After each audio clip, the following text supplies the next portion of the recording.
Hello, I'm Denise. And I'm Ali. And together we are DNA. And this is our podcast, Soul to Soul. It is our podcast, Soul to Soul. So what are we going to talk about today, Ali? Today we're going to respond to a programme that was on the TV this week and can still be watched on Catch Up. It's by Panorama. It's called Rewiring Britain, The Race to Go Green. Mm-hmm. And it's a quick wee 30-minute show of whizzing up and down the country, showing the different experiences, different and similar experiences of people going through a process like ours, Mm-hmm. be it the possibility of pylons, substations, solar farms, wind farms, battery energy storage systems, etc., etc. We are, and we're involved in this process because we moved here and it's happening to us, so we have some sort of insight what it's like to be on that side of things. There are some things that Panorama brought up that I think are really important. We're not NIMBYs. Most people that I know, we're all into renewables. We're all into there being a new way of doing things, right? We're all into being progressive. We're all into, not all, I can't speak for everybody. However, there is a real thread of being progressive and wanting to be on board for the next bit. What seemed to be the threads that kept coming through are, this isn't the right thing to be doing. We are hammering into our green arable land. What are we going to eat? And where's our nature going to go? And we are destroying our tourism. We're destroying our landscapes, our nature, and our rural communities with things that are ill thought out. To me, that was a recurring theme. We are not NIMBYs, as they'd like to call us, and it's so derogatory. Not in my backyard is what it stands for. We don't want this in any. We don't. Even if this was all removed from our area right this minute, we'd still be involved, because I wouldn't want anybody to go through what we're going through and to see exactly the same arguments, difficulties, and mental health and physical health drain and stuckness of people in this process was really touching for me, actually. I felt, really, I get it. And if it's not happening to you, why would you get it? So it seemed like a really good thing to come out and talk a bit more about it. What did you take from it? I thought it was actually a pretty positive programme in showing the experiences of the people, because it's very easy, I think, with anything like this to distill it into policy and short little buzz statements. And I mean, if you pay attention to our energy secretary, I think he is, Ed Miliband, has a lot of good little short, succinct statements that if you were listening to, a lot of it sounds very sensible, sounds good, makes a very positive way forward for us all. But the reality is that is one, it's like it's missing so much detail, so much nuance, and is missing out the human aspect of this experience. We have a little protester in the back, also agrees with what I'm saying. Thank you, Mr. Dog. And yeah, NIMBYism, or being a NIMBY, is just a pretty sort of easy way to make us, the people who are protesting against various different infrastructure, make us seem like we are climate deniers. We wouldn't care if it wasn't happening to us. Mm-hmm. And it's not about, for some people, they don't know. They don't know what's going on. They don't know the extent of it. They don't know the deeper background of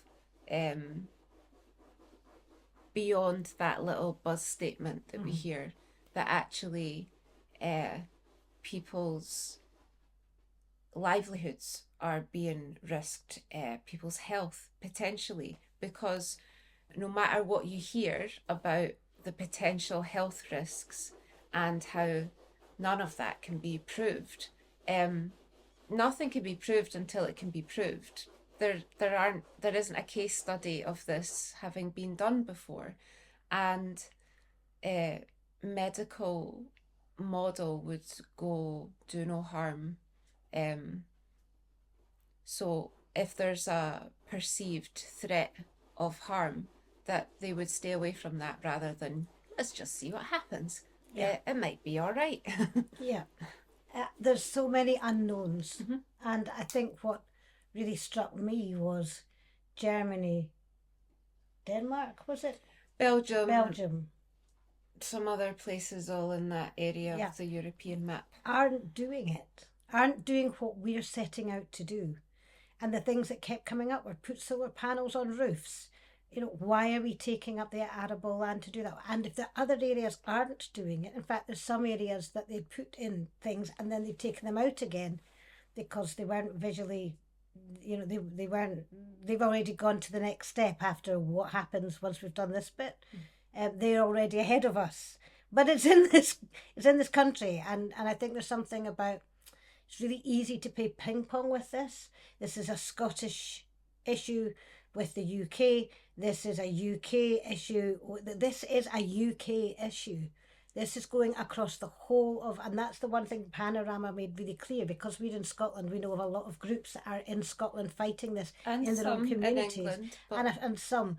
However, there's more. There's more than I first thought. It's going on everywhere. So it's not okay to just keep ping-ponging it back. You know, this is happening to us in Scotland and all the energy is going elsewhere. Yes, it is. And the Scottish government are the people who are allowing that to happen and have made these choices of licensing. Although it says SSEN, it says, you know, Scottish in the title. One of these S's is Scottish, right? This is not a Scottish company. This is not a public company. This is a private company. There's one of 3 private companies. That's what they said on Panorama. This is a private company. Our resources, our basic resources, are privatized, and therefore it's about money. It's about money, and it's not money for Scotland, and it's not even, you know, there'll be a slice for Scotland, there'll be a slice for England and the UK, but our basic resources are leaving. This is colony thinking, that we will take up away all the arable land. We don't need the farms. We don't need the food. We don't know what's going to happen to the people. There's sort of, you could call it scaremongering, but there's no evidence that having all that electricity zooming around you. We know it's noisy. That's been proven. We know that it's not that safe to be that close to it. And of course, we're going to be within a kilometre of it, wherever they put it. It's not. There's no evidence that that's particularly safe. So all of that stirs a buddy. When they keep saying, we're going to give you community benefits. I have a community. I have a community that comes here to our sanctuary, as well as a community around us here. I have a community. The community benefit is that they leave us alone, to be with nature and to be in a wood with trees, with oxygen, and bring other people into that ecosystem and that biodiversity, which is stunning here. That's why we chose this place to live. So when they say the community benefits, I get quite, my eyes raised to the roof, because I'm not sure what community benefits are going to, some jobs, they're taking our jobs. If this all goes ahead, will we continue to do this? It's completely rude. We saw a woman in tears, panorama, who had a campsite, who's been on standby for 3 years, literally just on standby for 3 years. She doesn't know what they're going to do, but it was a compulsory situation for her that they may use her land, in which case she's stuck. She can't sell her house. They're like, oh, it won't have that much effect on your property prices. It already has. It already has. It won't have that much effect on your business. It's already wiped us out. She's looking for something else to do. And my heart absolutely went out to her, and for her courage to speak up and tear up and be with her feelings and what was really happening for her, because it completely mirrors how I felt and how you felt. I'm not saying how you feel or how you felt, but as soon as we got these letters and the severity of the situation became clear to us, we've said it before, these are massive things. These are massive pylons in our area, the like of which we haven't seen before. So it's not any use saying, oh, we've got pylons already. Not like this. Not 37 and a half sizes, the size of Denise's. You've not. 50 something feet, 70 something, was it meters or feet? It's meters. 50 meters. 57 meters is the average and then smallest one. the average smallest one, 75. And if you looked at the programme, you'd have seen what that was in comparison with the people. It's monstrously huge. So it begs the question, what do we need all this extra electricity for? And one of the things that seems to be coming back is it's AL. AL takes a tremendous amount of energy. AI, in case you don't say it like Denise. Artificial intelligence. AL takes a tremendous amount of energy. So it's not that we're just needing the energy that we've had before. We're needing a tremendous amount of new amounts of energy as well. But then there's a argument to ask, would you rather be able to go and walk through the countryside on a beautiful day, or be able to not have to Google something but ask ChatGPT instead? It's just,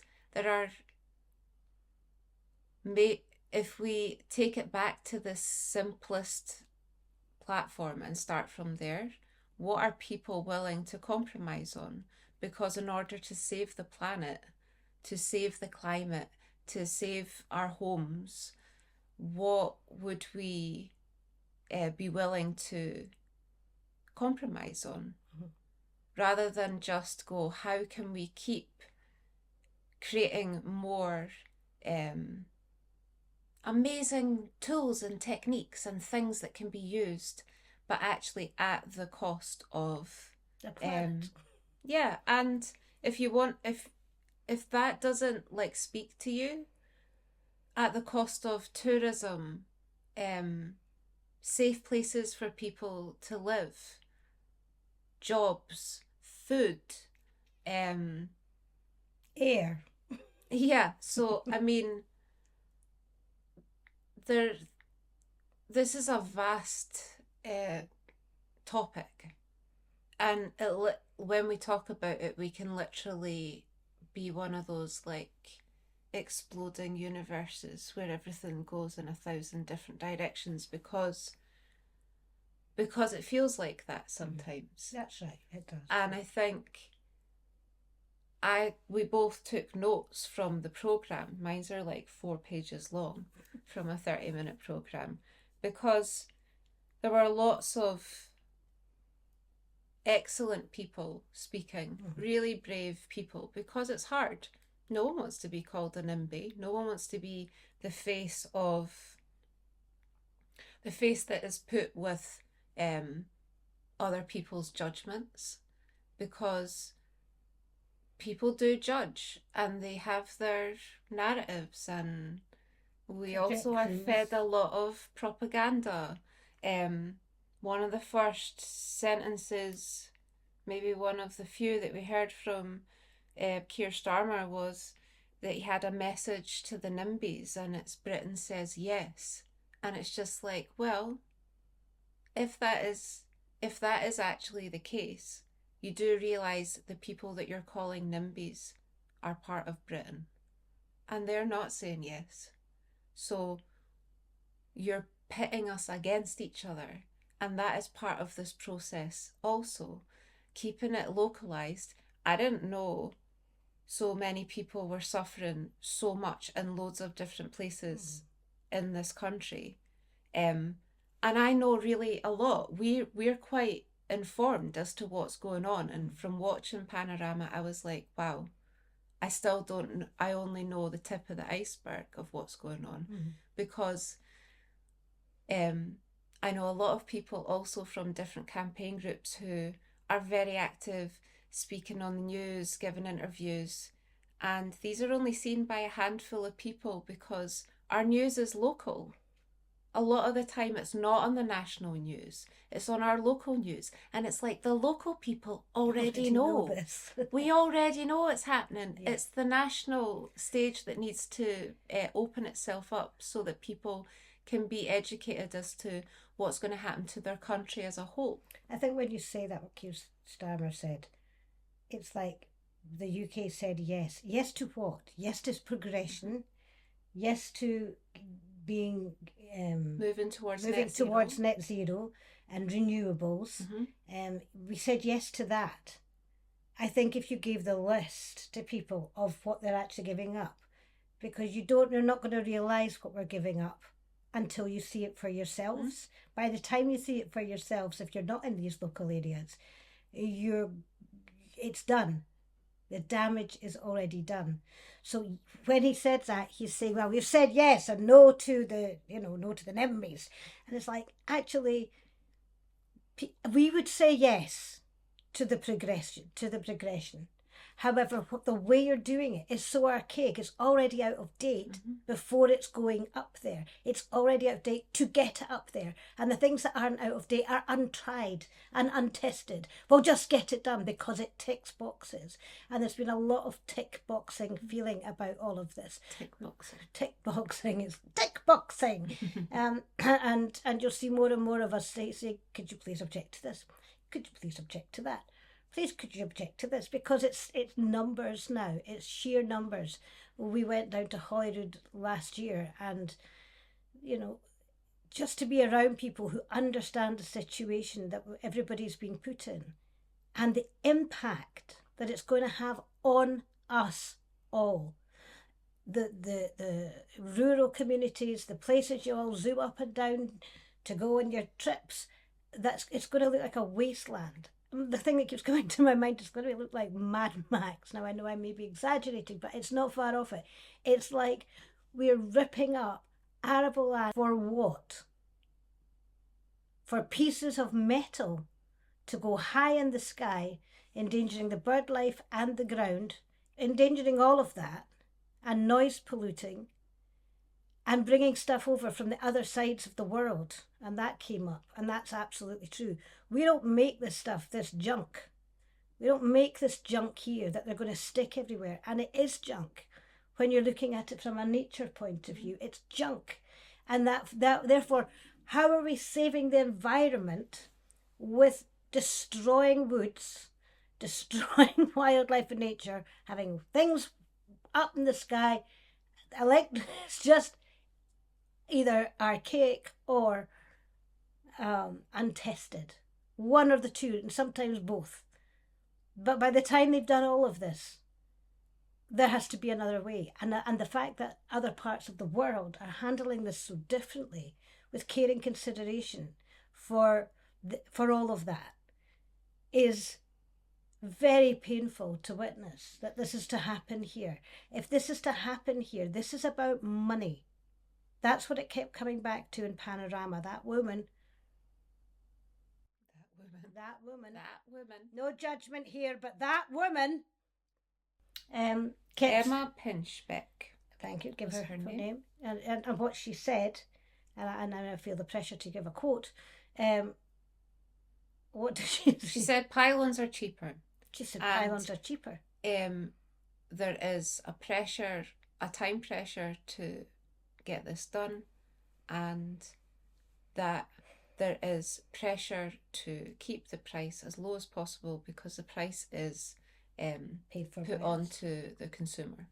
Now that all seems reasonably good business sense, except for It makes no sense. But also it's actually disinformation, because the companies that are costing this work will not do cost comparisons. So how she would know that it's cheaper to have pylons is beyond us, because we can't get that information. Nobody's been able to get that information.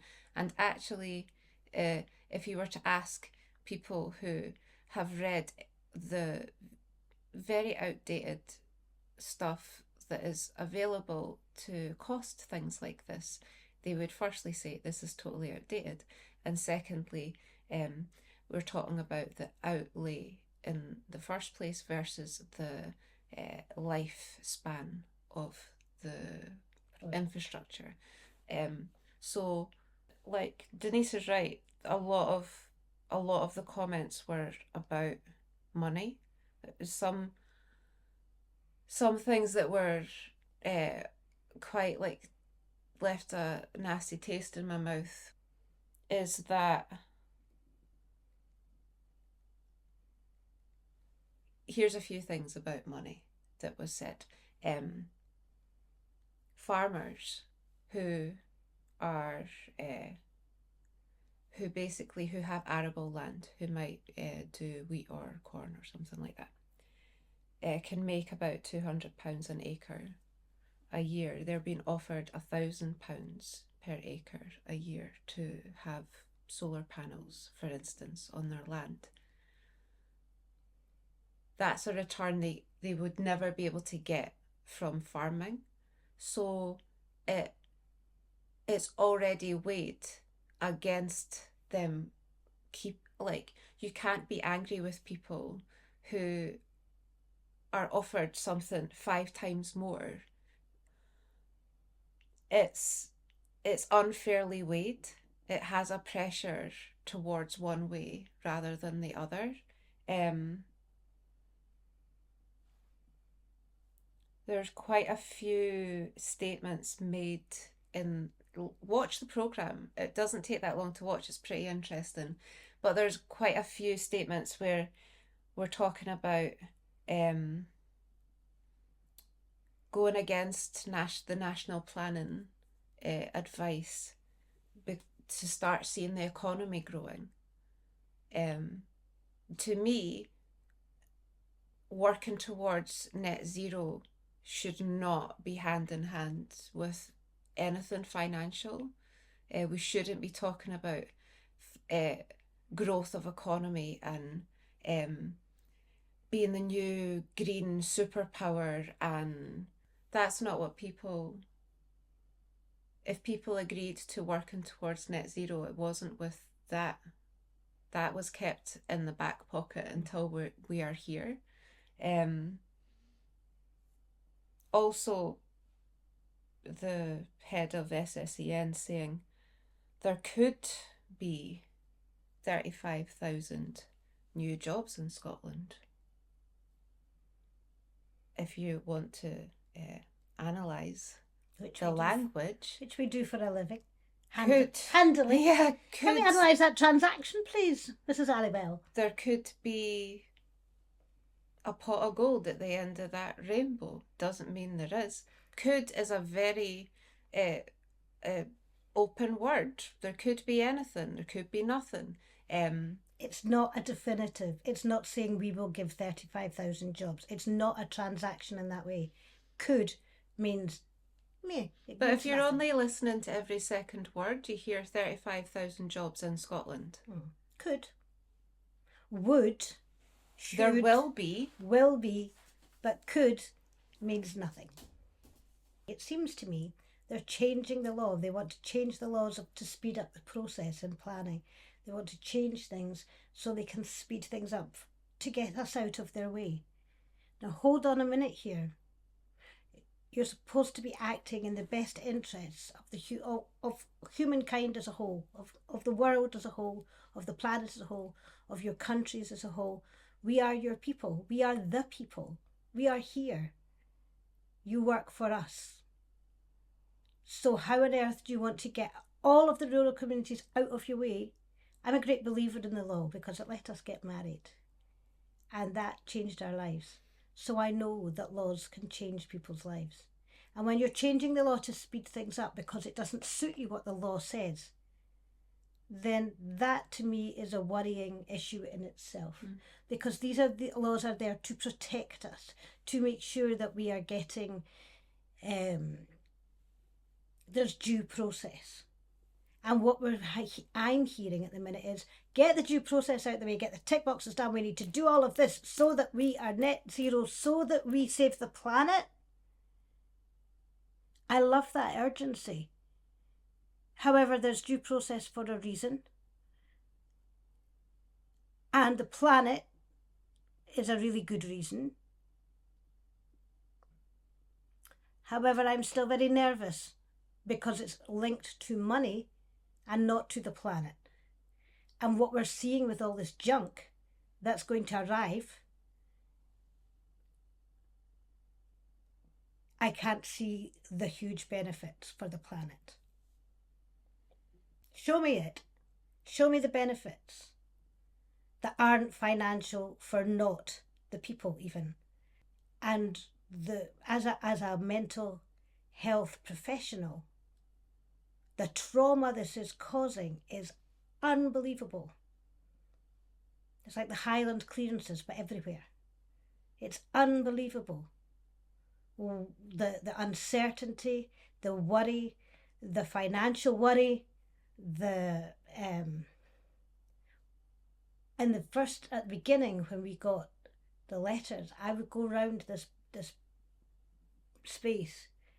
I'd look over the fields and I'd be like, Jesus, heavens, we might be the last people to see this. In fact, if this goes ahead, we are going to be the last people who get to see what this countryside looks like. And just go around and stare at it and cry. I heard somebody say how sad, more than one person say how sad they will be. The sadness is we're destroying it for progress and to save the planet. It doesn't add up. And the deep grief and the deep passion, I think we're not alone in feeling, is just like, it has to be us. If we don't say anything, if we don't speak up, then we're going to be the generation that let this happen.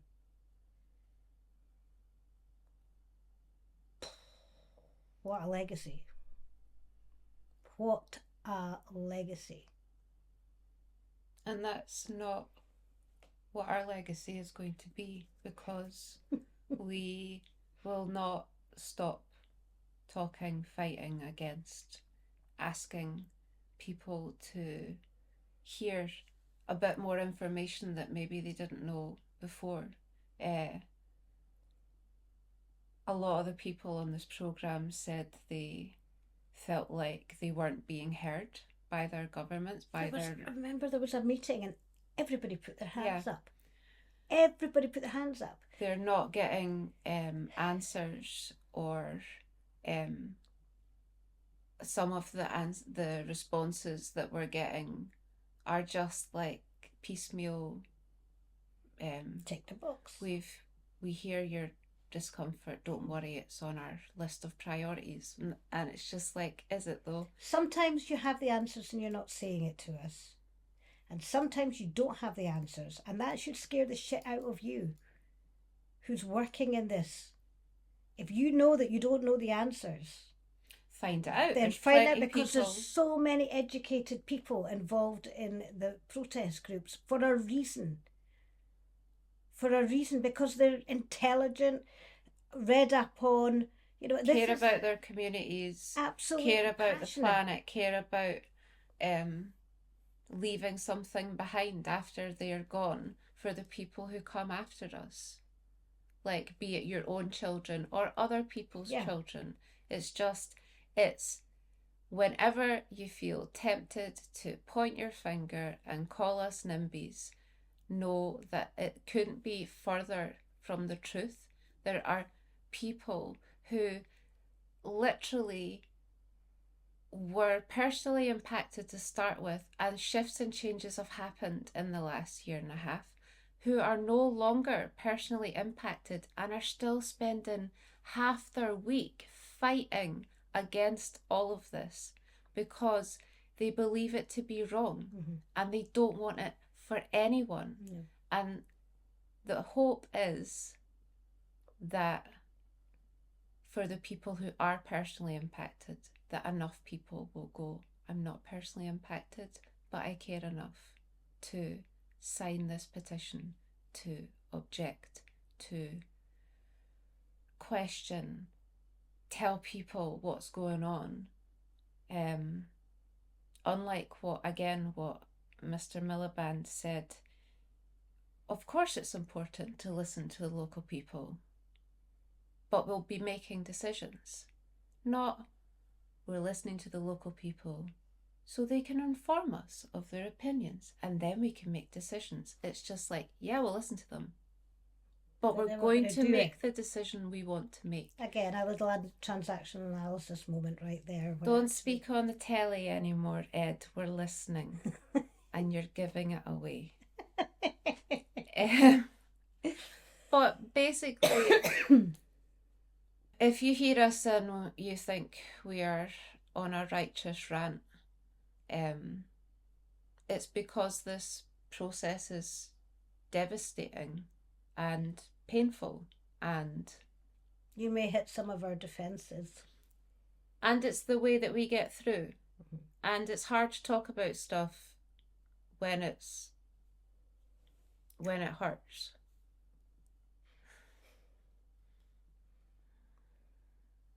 It is hard to talk about stuff when it hurts. And you're either going to fight or flight or freeze or flop. And I'm a fighter. That's my natural position, so I may sound a bit barky. And I'm a crier most of the time. But also a fighter, just in a slightly Sometimes when you're different angry, way. you're still crying too. Oh, yeah.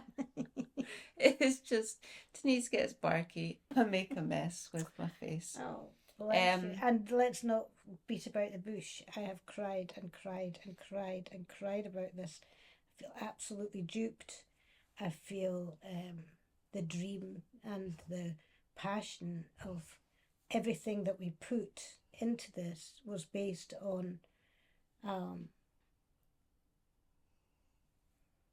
20 odd years of research, that actually this was a great place for people to come to heal themselves, to recover from the trauma after pandemics. And I've given myself wings for some reason, from the pandemic and from life in general, that as we go through this period of change into the next era, that people are going to need to defrag. We did this with no voice, with no singers and creative artists need places to hide out, come, defrag, decompress, take on new information about how to be more holistic with their lives. We researched this, finding this venue for 18 months, but we researched for 20 odd years. Our hearts are passionate about helping us all grow in a holistic way, and within a few months of being here, we started getting these letters, and defiantly we've gone and done it all anyway. However, it's a huge lesson in being present, because we are here now. If you want to come see us, come now. I mean, not without letting us know you can. Not right now. Not right this second, but come and see us now. It's been, as again, mental health and professionals and trauma recovery and well-being and holistic people, the impact that this has had on our very experienced, very theraped, very professionals level systems has been unbelievably stressful. And I don't feel that I'm getting any support whatsoever. Gonna have to say this through gritted teeth. It's one of the biggest disappointments from a Scottish government. And I'm really, really, really disappointed about that. and the UK government is on a mission, as it's been very clear to say that in this programme. What has been a gift, a huge gift that's touched my soul, is how many people in the community and the communities that have been built.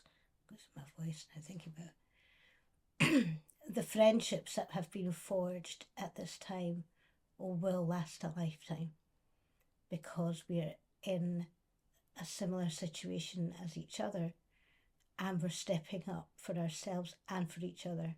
It's been a brilliant community. I wouldn't wish this on the world, and I can only hope that you've got the community, and we've got a pack here. We've got each other, and we've got such community support, because when we first got here and we got these letters, we just think it's us. Now after Panorama, we realise just how they've got us all hived off doing these little things, but we're all doing the same stuff. We're all having committee meetings. We're all stepping up. And I believe that is the future. That is the future of the world. Keep fighting, keep talking, keep communicating. But the mental and physical health impacts cannot be underestimated. Again, as researchers, we've noticed and researched on ourselves and noticed around us the physical impact this is having on ours, and therefore other communities too. And it was mentioned as well on the programme. Cannot be underestimated. Cannot be underestimated. And we're still here, and we would appreciate any support that anybody can give us. If there's things that we're saying that you're like, nope, that's not true, we would love to hear from you as well, so that we can educate ourselves further. And also, if we can get to the bottom of it and it isn't us that's not true, we can feed that back as well. This is about resilience. This is about soul-to-soul communication. This is exactly what this podcast is called. And I certainly think that it's a great vector. It's a great vessel for soul-to-soul communication. Unlike anything I have ever seen on a scale that I have never seen in my life, in my lifetime.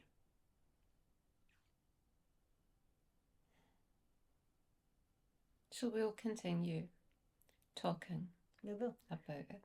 And join us in educating us and educating you. Join us. Let's keep communicating, because as Ali said earlier, they'd have us all hived off into wee clumps, pointing fingers. It's easier, it's so easy just to project all your hate and all your anger and frustration with the world onto a few people. This is impacting thousands and thousands and thousands of people and thousands of acres of land. This is not one football pitch, a wee bit. This is hundreds of thousands of acres of land that will never recover or be seen in the same way again, in my opinion. Everything we've said has been in our opinions, by the way. There's been a few facts. There were definitely a lot of facts. There were facts. But if we were to leave you with anything, if you're watching this in time, to go and watch Panorama. I'll tell you the name of it again. Rewiring Britain, the Race to Go Green. Race. There's a race. So we're in. Please do watch it, because it's a very succinct roundup of what's going on. And we didn't start at the beginning and explain everything from the start of our experience. We kind of leapt in. There weren't too many spoilers. No. There's still plenty to watch to make it worth watching. And there's still plenty more for us to say on the subject that And we haven't put in yet. In fact, the programme could have been about 7 hours long and it still wouldn't have covered everything that's going on. So watch it, and that'll give you an idea of the Overview. the sheer volume. Overview and volume of what's going on. Please do connect, communicate, ask questions, or give opinions in any way, shape, or form. You can comment on the YouTube channel, Noble House Scott. You can find us on Facebook, Noble House, and you can check out our website, noblehouse.scot. You can also share this with a friend, subscribe and comment, and just basically keep in touch with us. We'll be back another week with another topic. We will, aye. And we hope to see you then. We will. And thanks for listening to this. It means a lot. Bye now. Bye.